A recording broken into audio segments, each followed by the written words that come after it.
మా నాయన పండు పున్నమంటనే ఓ నాయన నేను కొట్టినప్పుడు మా నాయన నిండు అవాసనంటనే ఓ నాయన మా నాయన ముఖమప్పుడు మా నాయన పండు పున్నమంటనే ఓ నాయన మా నాయన పండు కొట్టేలా చేసి నన్ను మోయల్ల మోకమంటనే పెరుగల్ల పేరుగల్ల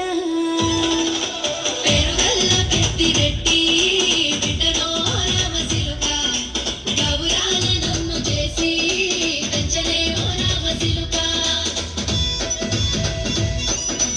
ఓకే నరేష్, థ్యాంక్ యూ.